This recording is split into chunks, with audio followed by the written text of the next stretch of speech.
Nos communes, au cœur de la République, n'existeraient pas sans les élus qui les font vivre, en s'appuyant sur les secrétaires de mairie. Chers collègues, nous sommes jeudi, il est 10h30.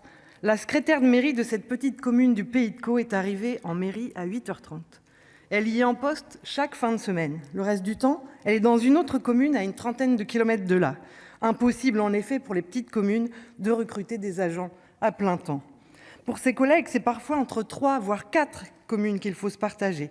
Ce n'est pas forcément déplaisant, mais pour peu que ces communes se situent dans des communautés de communes différentes, cela multiplie les problématiques, les sujets à traiter, les enjeux à prendre en compte. Notre secrétaire de mairie a décidé de consacrer du temps ce matin à examiner l'opération 5000 terrains de sport. L'équipe municipale a un projet de city-stade et lui a demandé de rechercher les subventions dont la commune pourrait bénéficier. Les éléments ont été envoyés fin février, mais entre le budget à finaliser, les réunions sur le plan local d'urbanisme intercommunal à organiser, les tâches du quotidien à accomplir, elle n'a pas encore eu le temps de s'y pencher. Problème, les dossiers doivent être déposés avant le 31 mai et ça peut faire court pour aboutir le projet et solliciter les différents devis auprès des entreprises locales.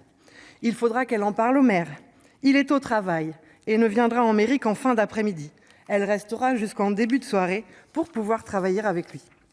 Plusieurs habitants arrivent en mairie. Leur connexion Internet ne fonctionne plus. L'un d'entre eux est en télétravail. Il est un peu en colère car il ne va pas pouvoir assurer ses missions. Déjà qu'ici, la fibre, ce n'est pas pour tout de suite.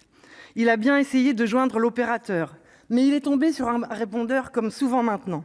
Tapez 1, tapez 2, veuillez répéter votre message, nous n'avons pas compris. Rien à faire, il n'a pu joindre personne qui puisse l'aider. Alors vers qui s'est-il tourné? La mairie, qui est le premier, mais parfois aussi le dernier des services publics dans nos communes. Accueillir les administrés, disposer de compétences en urbanisme, s'occuper de l'état civil, avoir une expertise budgétaire, juridique ou en matière de marché public, organiser les élections ou le recensement, parfois gérer les ressources humaines, préparer les conseils municipaux, rédiger les procès-verbaux et les délibérations, les secrétaires de mairie sont polyvalentes et confinent au couteau suisse. Ce sont les maires qui en parlent le mieux.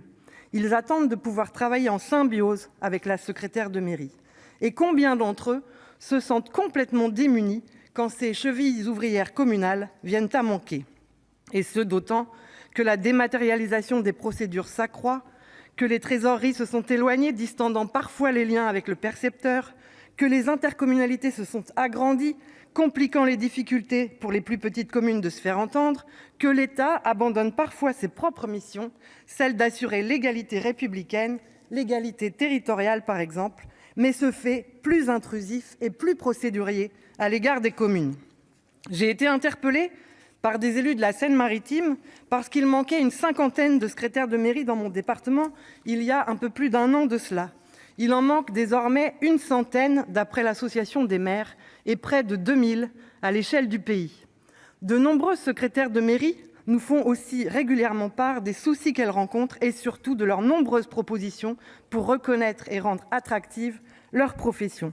Je sais que chacun de nos collègues ici en est pleinement conscient, comme le sont les associations d'élus qui travaillent depuis plusieurs mois maintenant à des propositions permettant de revaloriser ce métier.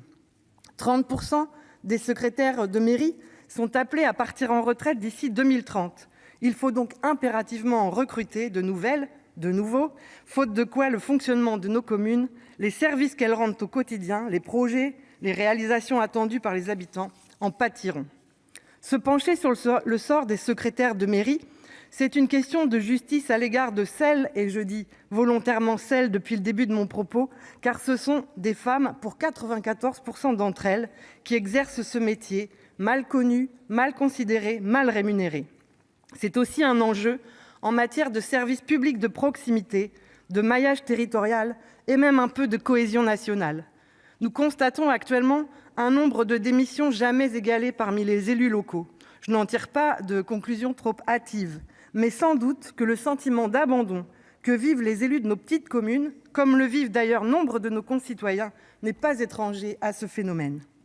Ils ont besoin d'être accompagnés dans les missions qui se complexifient, besoin d'être soutenus dans un engagement qui peut parfois sembler ingrat, besoin que le temps et l'énergie qu'ils consacrent à leur mandat trouvent toute leur utilité, toute leur efficacité.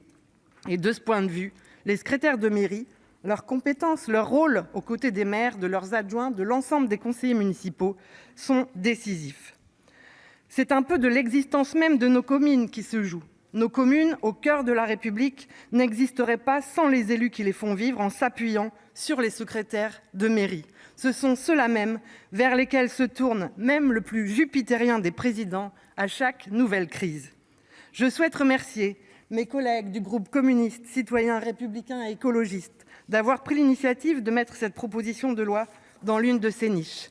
Remercier aussi la commission des lois, son président, sa rapporteure, qui se sont emparés avec bienveillance du sujet.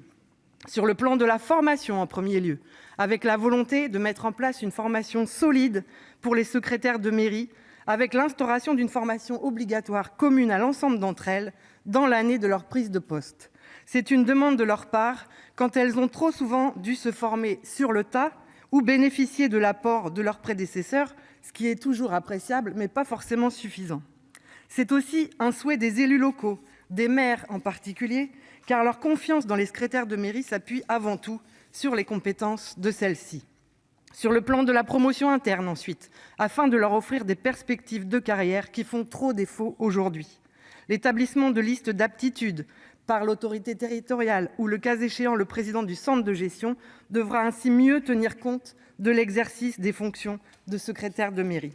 Chacun sait que l'accès aux catégories supérieures de la fonction publique par voie de concours ou de promotion interne a un impact concret sur le niveau de rémunération. Pour faire face aux difficultés de recrutement qui se posent, enfin, avec urgence, avec un élargissement de la possibilité de recourir aux contractuels pour pourvoir les postes de secrétaire de mairie dans les communes de 1 000 à 2 000 habitants en cas d'absence de titulaire. Mais cette proposition de loi n'épuisera pas à elle seule, loin de là, la totalité des sujets liés au métier de secrétaire de mairie.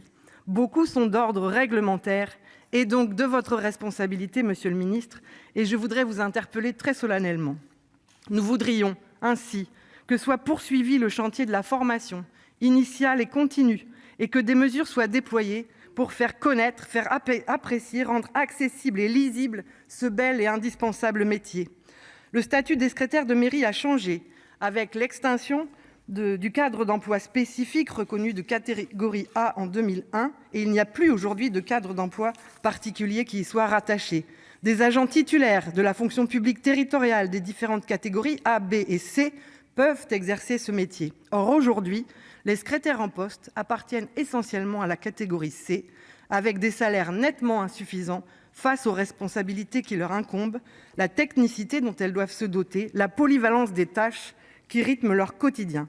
Nous voudrions que vous entendiez que malgré la bonification indiciaire augmentée de 15 points accordée aux secrétaires de mairie il y a maintenant 1 an, ce qui représente un gain brut de 70 € par mois, les secrétaires de mairie sont insuffisamment rémunérés au regard de leur mission.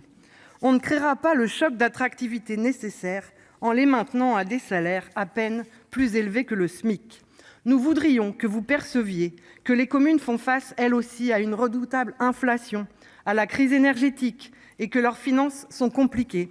C'est un appel, vous l'aurez compris, à mieux compenser la revalorisation du point d'indice décidée il y a quelques mois, à mieux compenser celles qui doivent voir le jour en direction des secrétaires de mairie notamment. Avec la délégation aux collectivités territoriales, dont je salue la présidente, avec l'ensemble de nos collègues, nous allons continuer de travailler sur cette indispensable revalorisation du métier des secrétaires de mairie.